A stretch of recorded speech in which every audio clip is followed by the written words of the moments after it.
Quelle place peut tenir la compagnie d'animaux familiers dans la formation des tempéraments et des caractères des enfants?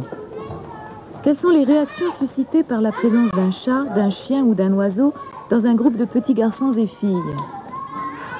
Pour répondre à ces questions, 30 millions d'amis a tenté une expérience en installant ses caméras à l'intérieur même d'une école primaire à Paris.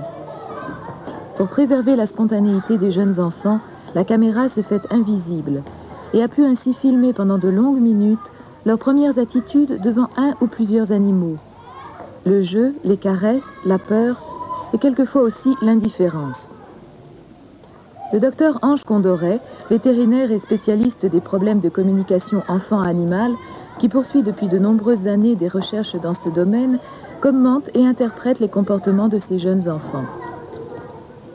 Nous vous rappelons qu'il s'agit d'une expérience d'observation et donc certaines séquences ont été conservées dans leur intégralité.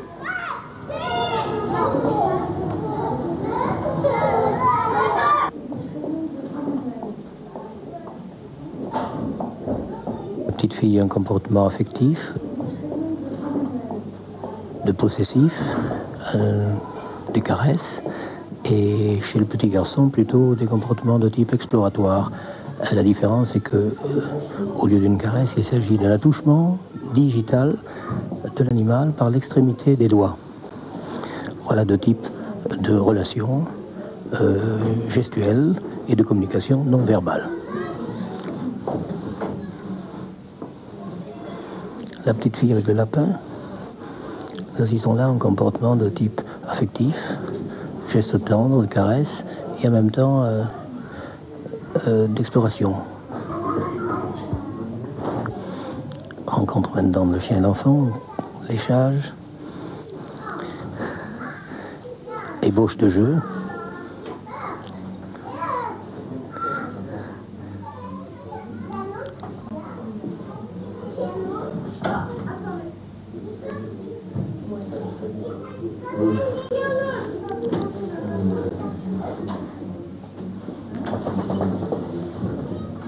Ces ébauches d'entente, de communication interspécifique, chat, oiseau, chien, lapin, sont un spectacle hautement éducatif pour l'enfant. Il peut constater dans la nature des éléments d'entente interspécifique, interraciale, ce qu'il pourra peut-être plus tard transposer dans sa vie d'homme ou de femme. Ici, maintenant, c'est déclenché, c'est le jeu qui commence. Le chien est un stimulant pour l'enfant. Vous avez vu tout à l'heure que ces enfants qui étaient un petit peu figés avec des petits lapins qui ne bougeaient pas commencent à s'animer maintenant avec le jeu des chiens.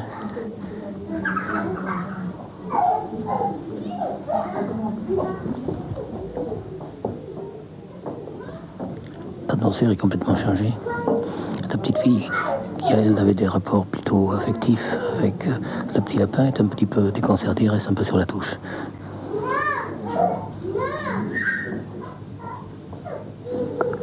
Un stimulus puissant pour le jeu et la participation est extraordinaire. Le chien bouscule vraiment tout. Tire de l'indifférence des enfants les plus repliés. Bien qu'il y en ait un là-bas qui se pose question, il ne tentera pas rejoindre le groupe très certainement.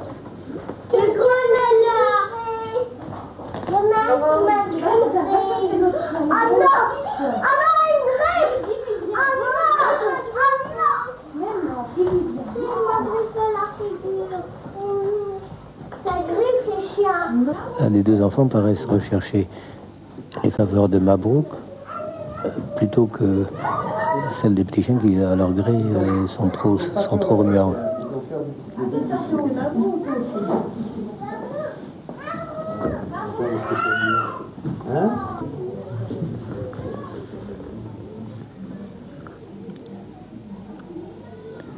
y a un petit blond qui est beaucoup plus audacieux, qui va s'approcher. pour commencer une séance de caresse.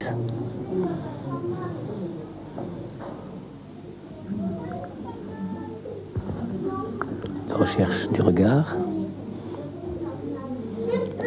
On se met face à face avec le chien.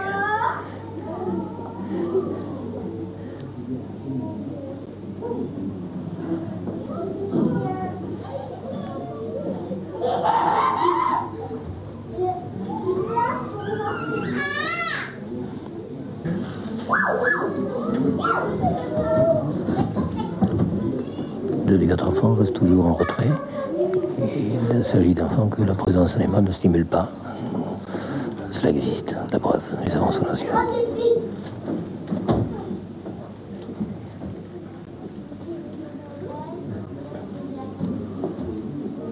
À l'approche d'Alexis.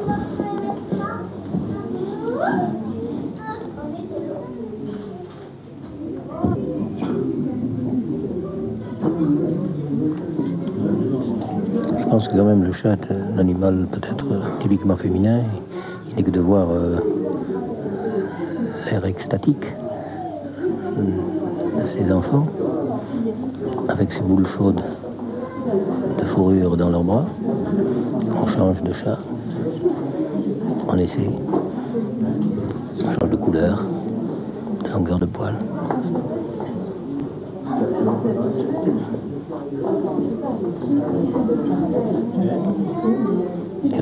Et on continue les caresses.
Alors tu veux jouer un peu? Tu veux jouer un peu?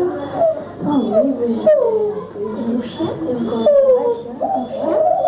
Il aime quand on caresse, il regarde. Là, tu dis... Ah, allez, chien. Où tu gratouilles là? Ah d'accord, Ton chien? c'est moi j'oublie. Ah, quel âge il a? 5 ans.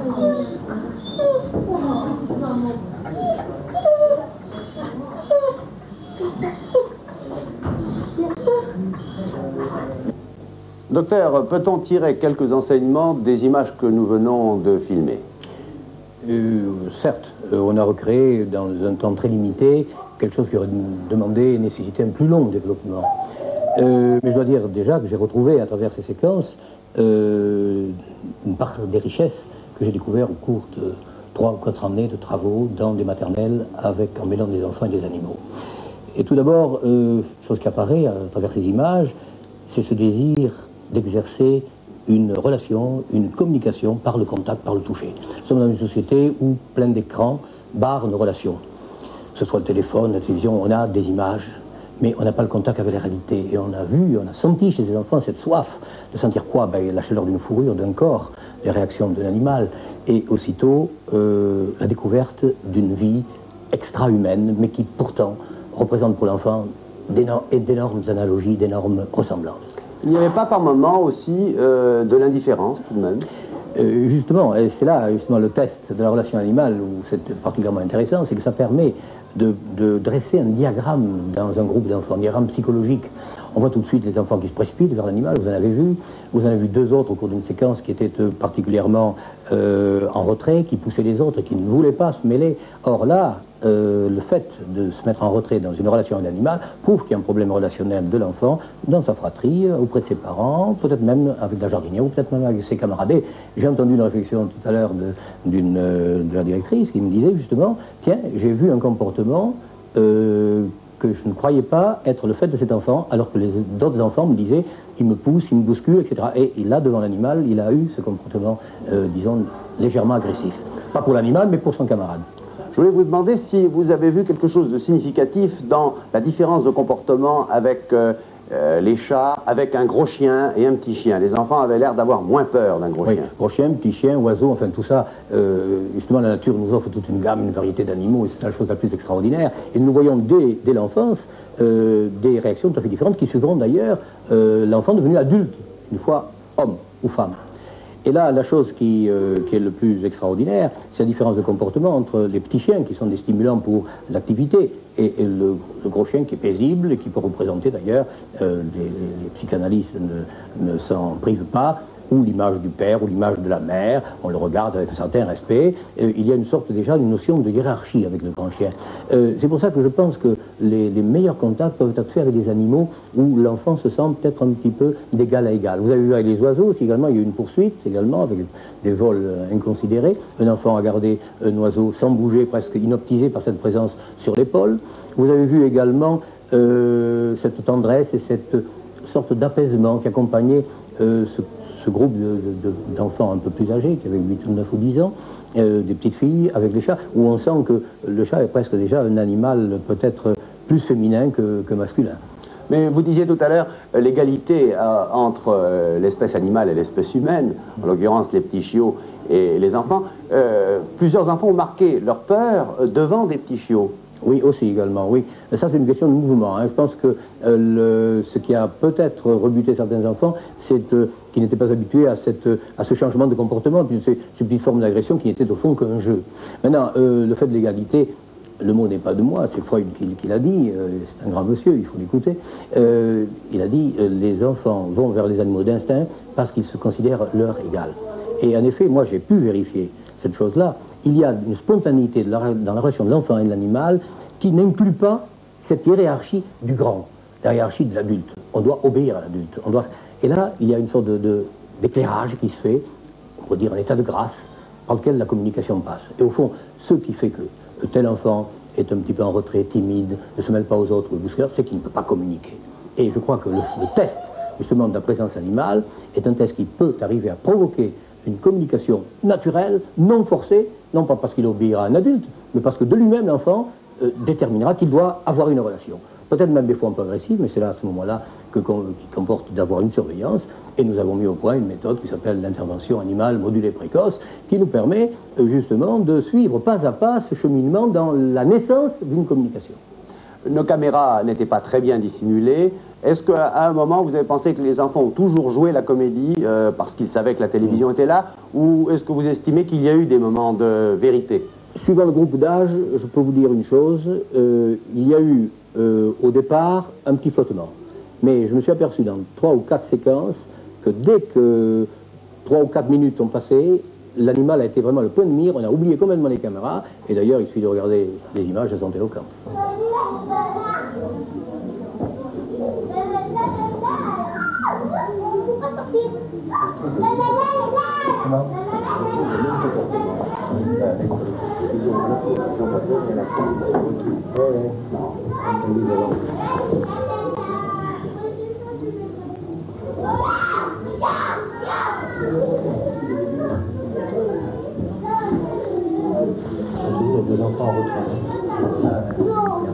Docteur Condoré, les travaux que vous menez débouchent sur quoi finalement, sur cette relation enfant-animal? Vous voulez prouver quoi?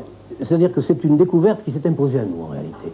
Et je dois vous dire que tout cela, nous avons vu quelques séquences, mais dans le temps, on s'aperçoit que la relation animale provoque une démodification de conduite. Et c'est là le point essentiel. C'est-à-dire qu'un enfant, nous avons eu le cas du petit Paul, qui est un enfant qui a été refusé dans 3 ou 4 maternelles classiques, et qui s'est vu, que nous avons pris, nous, pendant 3 mois de Pâques à la fin de l'année, Et grâce à son stage animalier dans notre classe, disons, exceptionnelle, nous sommes arrivés, en octobre, à le faire rentrer dans une maternelle traditionnelle, alors qu'il était promu pour un jardin d'enfants thérapeutique. Vous voyez déjà le projet. Donc, par conséquent, nous cernons déjà, disons, une sorte de, premièrement, de, comment pourrait-on appeler ça, une sorte de dépistage d'handicap socioculturel. Mais de léger handicap. Léger, léger. C'est-à-dire l'enfant entre 3 et 6 ans qui n'est pas encore étiqueté. On ne sait pas, ça va mal avec la maîtresse, avec les petits camarades. On se dit, tiens, c'est un enfant à problème, mais mineur, s'entend.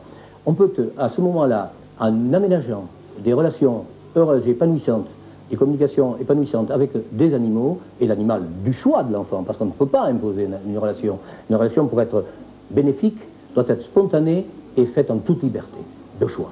Donc, par conséquent, en mettant cet enfant dans une situation de relation heureuse, cet enfant qui n'a pas de communication épanouissante, cet enfant peut arriver à modifier ses conduites. Et ce petit enfant qui mordait, qui avait des réactions violentes, qui cassait un petit peu tout à la maison, lorsque sa maman est venue nous voir, elle en pleurait dans mon dos, me disant, mais comment se fait-il? Il venait de rester 3 minutes avec la tourterelle posée sur son index, sans bouger. Il m'a dit, à la maison, il ne peut pas rester 3 secondes sans casser quelque chose. Donc, par conséquent, au point de vue du futur, ce que je vois, c'est que nous avons un projet, d'ailleurs, de centre. Le centre sera le premier centre mondial d'éveil, centre infantile, d'éveil aux communications humaines par l'animal.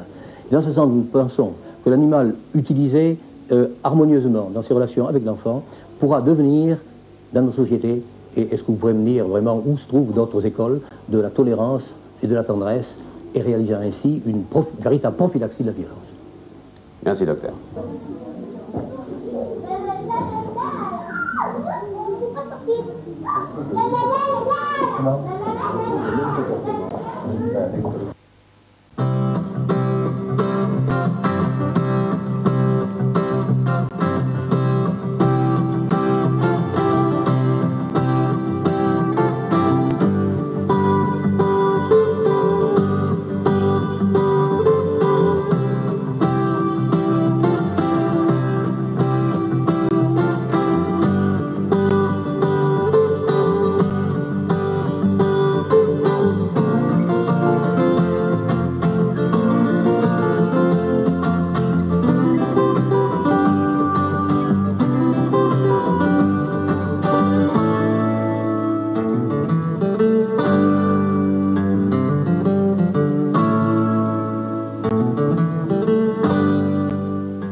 Le Périgord est de loin l'une des plus belles régions touristiques de France. De merveilleux châteaux, des sites préhistoriques uniques au monde et aussi des mets gastronomiques inégalés comme la fameuse truffe. Le Périgord noir produit donc ce rarissime champignon que certains n'hésitent pas à appeler le diamant noir. Mais comment trouve-t-on ce mystérieux champignon enterré à 10 cm de profondeur? Eh bien, c'est encore grâce au flair du chien. Rappelons que le kilo de truffe se négocie sur place à 1200 ou 1500 francs. Il y a encore quelques années, on utilisait le goret dans cette région pour découvrir les truffes. Aujourd'hui, l'emploi du chien, beaucoup plus maniable, a supplanté cet animal. Aussi, nombre de Périgourdins ont dressé leurs fidèles compagnons à caver. Comme ici, M. Jean-Luc Labattu, cultivateur de son état, qui va nous montrer comment l'on procède. On se rend donc sur une truffière. C'est là que ces champignons poussent en symbiose sur les racines d'une essence particulière de chêne. C'est une truffe, mais elle est toute petite. Puis, le chien, grâce à son odorat, cherche la truffe très odorante. Il y en a une autre à côté. Et lorsqu'il la trouve, on dit que le chien a marqué. Là, voilà. Bon. Ça m'aurait étonné que la sienne, là aussi. Et il y en avait une toute petite. Chaque bon résultat lui vaudra une récompense. Pour le maître, une grande délicatesse sera nécessaire pour extraire le champignon afin de ne pas briser les radicelles.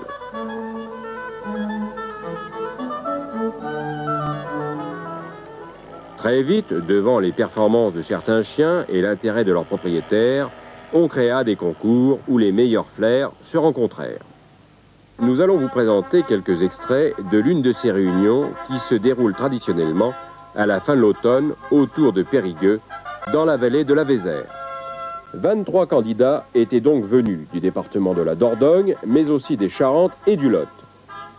Le duel s'annonçait sans merci, et les adversaires se regardaient pas toujours d'un bon œil, en attendant le tirage au sort des truffières qui leur seraient allouées.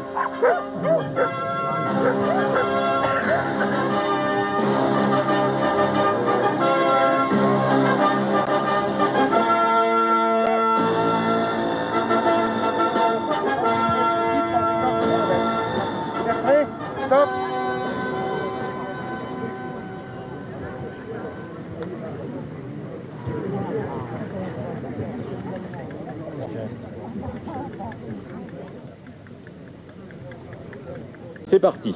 Et profitons que ce soit monsieur Jean-Jules Labattu et sa petite chienne Mirka qui cavent pour vous parler du règlement. Sur un carré de 5 mètres de côté, la truffière, ont été enterrées 6 truffes à une profondeur de 10 cm. Chaque emplacement où a été caché le champignon a été porté sur le plan que possède le juge. Le chien doit donc trouver 6 truffes en moins de 15 minutes. Chaque fois que l'animal repasse à l'endroit où il a déterré un champignon, il sera pénalisé. Le gagnant sera celui qui aura réalisé le meilleur temps et commis le moins de fautes. 2 catégories de chiens engagés, les corneaux et les chiens de race.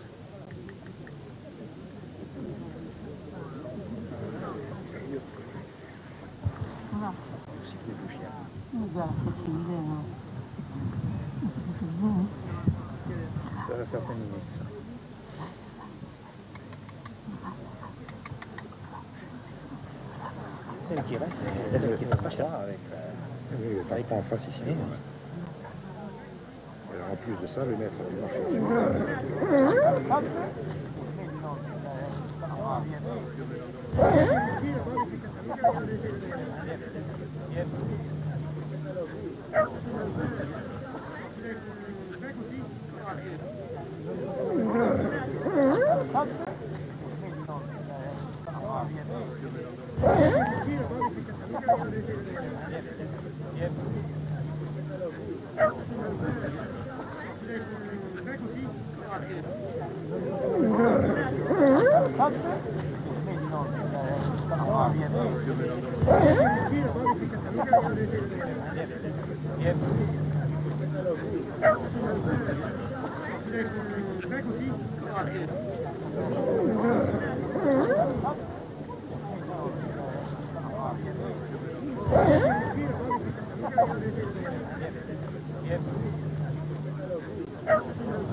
Alors, M. Pasquet et Miquette, elle a fait une performance, là?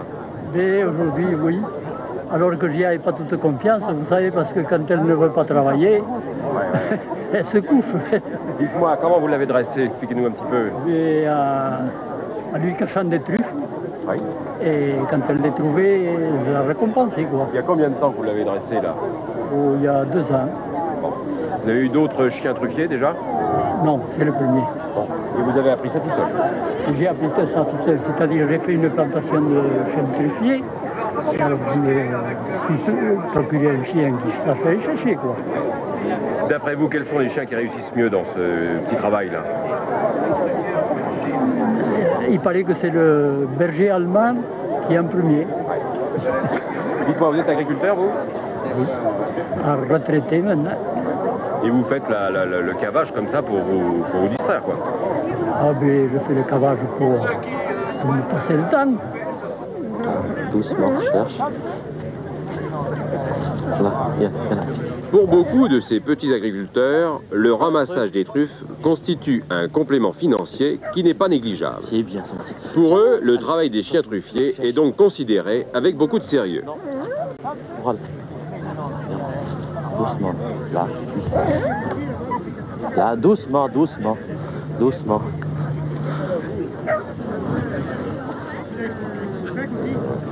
Oh, hop, hop, approchez-moi.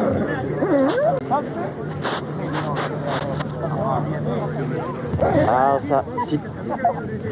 Non, non, non.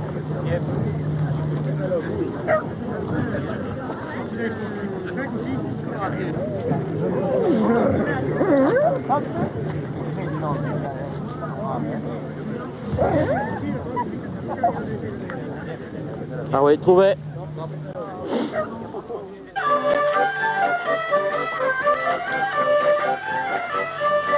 Grâce au sympathique organisateur, M. Van Cappel, cette fois-ci encore, le grand concours des chiens truffiers s'est déroulé dans une atmosphère cordiale et bon enfant, qui a été encore égayée par la présence d'un groupe folklorique.